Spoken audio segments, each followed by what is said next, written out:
Hi guys, so May is Ehlers Danlos Syndrome Awareness Month, and I thought that I would make this video and tell you a little bit more about my journey, just to raise awareness about how the lack of visibility and the lack of awareness in the public and medical community really negatively impacts our ability to get the diagnosis and care that we really need. So first I'll tell you a little bit more about Ehlers-Danlos syndrome. It's a family of connective tissue disorders. I have the hypermobile type, which is the most common and affects between 1 in every 5,000 and 1 in every 20,000 people. So it's still pretty rare. They're heritable, which means that you do get them from your parents or some close family relation. Mine seems to come from my paternal grandmother's side. It seems to run pretty strongly in the family, actually, now that we've looked at it.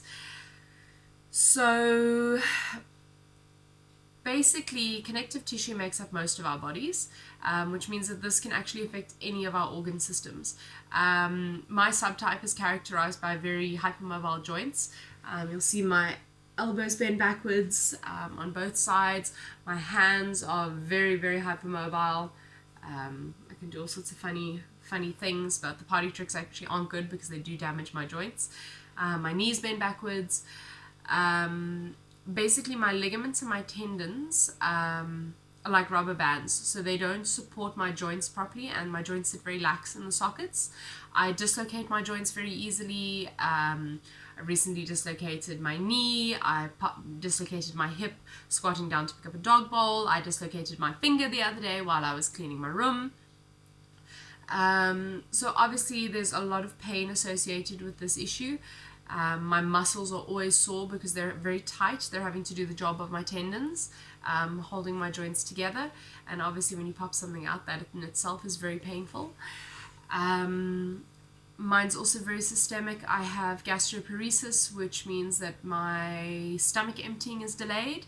And basically what happens is, because my stomach empties so slowly, the food sits there for too long and it starts to ferment and go off and makes me feel very nauseous. It causes a lot of pain, a lot of bloating. I'm on a motility medication for it.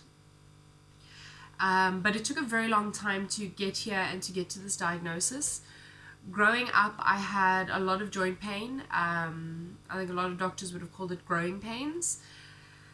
I used to do dancing, but I remember crying before going to lessons because my knees hurt so much, and I was always really, really tired and pretty much put down to being lazy. And my mum eventually took me to the doctor because my moaning about my knees was incessant. And when they x-rayed me, it showed that my knees, instead of the bones sitting nice and straight and firm, they were actually sitting skew and out of place. But it was never really taken anywhere from there. And up until the end of 2016, all things considered, I was actually pretty healthy. I never really had too many issues.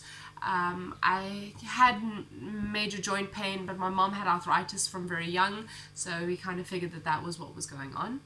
I got really, really sick in October of 2016, so sick that they actually diagnosed me with Crohn's disease. Which I was then treated for with really harsh medications. I was on high doses of steroids. I was on immune suppressants, which caused all sorts of issues for my body. And of course, nothing helped because I didn't actually have Crohn's disease. My doctor accused me of being a drug seeker when I said that I was in so much pain. He said that I was making things up. I went to another doctor who said that I didn't have Crohn's disease and my GI was wrong. I just had IBS, but all this while I'm throwing up every bit of solid food that I try and eat. Couldn't imagine that it was IBS. It didn't make any sense to me. I went to a dietitian who tried to sort out the IBS issue. She said that it was very strange that I was still reacting to the foods that I was being given because there was no reason why I should if I had IBS. She said that something else was probably going on because I should be responding better. I saw a rheumatologist who said that I was quite hypermobile, so I probably have hypermobility spectrum disorder, which doesn't really explain too much other than saying that I have bendy joints and they hurt.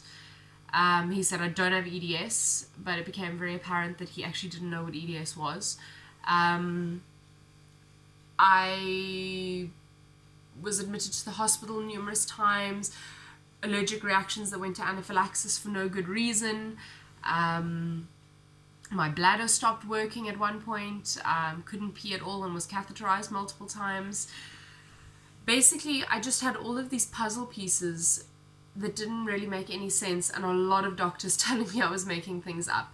I saw a urologist who tried to sort out the issue with my bladder. He said that my urethra had basically collapsed on itself. It was too floppy. I had an echocardiogram done because my heart was giving me issues, and they found a mitral valve prolapse, which causes a murmur. And basically my mitral valve, which connects your ventricle and your atrium on the one side, is too floppy, which means that the blood actually regurgitates back up again. As we all know, your circulatory system is not supposed to have backflow, so that was actually causing a lot of issues. And I had an amazing doctor who listened to my issues and my symptoms, and he actually did a gastric emptying study which found the gastroparesis. And things improved a lot when I was put on the motility medication, but my joints were still so sore. And I went, and the rheumatologist who I'd seen previously said that I didn't have any signs of inflammation in my joints, but I did show quite a bit of wear and tear, and I'd probably get arthritis very young. And at the end of last year, after my last hospital admission, where the doctor there was so horrendously awful to me, my mom phoned him to try and see what on earth was going on, and he screamed at her on the phone. I kind of reached breaking point where I couldn't take what was going on anymore. I couldn't take knowing that there's definitely something wrong. I can feel there's something wrong. There are all these random issues that don't seem to correlate with each other. And I hit Dr. Google. And I know that that's really generally not the best thing to do, but in this case it's actually what saved my butt. I found EDS. I looked through the diagnostic criteria for the hypermobile type. I looked at the comorbidities and the symptoms that often go along with it, and I realized that I checked so many of the boxes. Family history, I mean, my grandma could do the splits until the day she died in her 60s. Like, that's not normal. Histories of prolapses and hernias and stomach issues that ran in the family, and all of these little things that all started making so much sense, down to stupid things like the dentist has always been trauma for me, because no matter how many injections they give me, I can still feel what they're doing, and I found that that's actually a commonly documented thing with people who have EDS, because they metabolize the lidocaine so much faster. So I then managed to track down a rheumatologist in my area who was literate on Ehlers-Danlos syndrome. And I went and I saw her, and she went through my history, and we went through the diagnostic criteria, which is actually quite strict. There's no genetic test for the hypermobile type at this point, so it's still a clinical diagnosis, but they're pretty good at it now.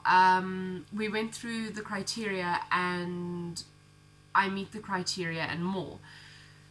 So she diagnosed me with EDS, even though I've spent the last 2 years being treated for Crohn's disease, which I didn't have. I've been told I was faking it and nothing was wrong. It was a relief, and quite an emotional thing as well, because after being told you're making it up for so long, to then be told that no, you definitely have this, here's the name for what you're dealing with, it was quite something. Basically, there's no cure for EDS, because it's genetic. There's only management options. I see a physiotherapist once a week. I'm now going to be seeing a biokineticist to have hydrotherapy. Basically, we just have to manage my symptoms. I'm on medication for the stomach issues, but I also have to accept that I will always be in pain. The pain will never go away. I'm always going to have trouble with my joints. I'm always going to have to be careful.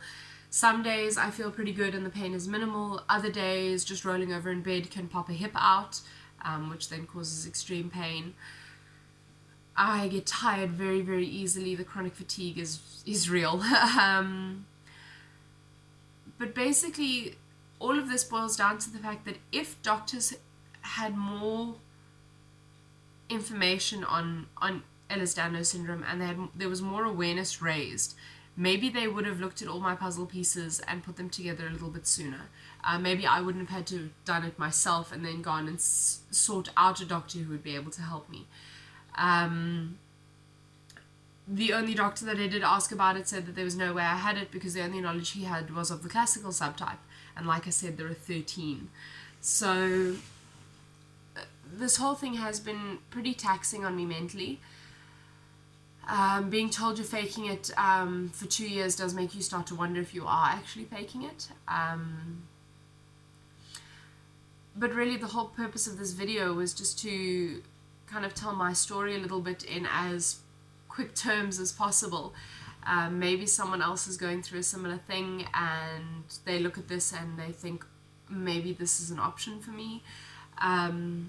It would be really, really great if doctors started acknowledging EDS as a possibility a bit more. It is a rare disease, but looking at the genealogy of it, it does seem to be a dominant gene, which means that it will, it will increase in the population. You will start seeing it show its face more and more. So, I mean, people with Ehlers-Danlos syndrome, they're called zebras, because in the medical community there's a saying that if you hear hoofbeats, think of horses, not zebras, which basically means that you need to think of the most obvious reasonable answer is probably the correct one, but zebras exist too. Sometimes it is the rare diagnosis, sometimes it's not as easy as just saying that someone's just making up their pain and they want pain meds. So yeah, I know I'm not the most eloquent with this, and it's probably been rambling for the last 12 minutes. But I tried to condense 2 years into a short video. Usually it takes a couple of years for people to get diagnosed. Talking to other members of the community, I found so many people who have the same or similar stories. Basically also came down to all my bleeding that made them think I had Crohn's disease is because my tissues are more fragile than others. So I get tears in my intestines much faster than the average person. So that in itself is fairly benign, but it also pointed to a much bigger problem. I am angry with the doctors who dismissed me and treated me so badly. I had a doctor phone my father while I was in hospital and say that I need to be seen by a shrink because he thinks I'm a head case, and because I'm making up all this pain, which violates so many rights. I mean, I was over 18, I was an adult when this was happening. Obviously my dad lived with me, he knew the issues that I was having, he knew that I wasn't making it up.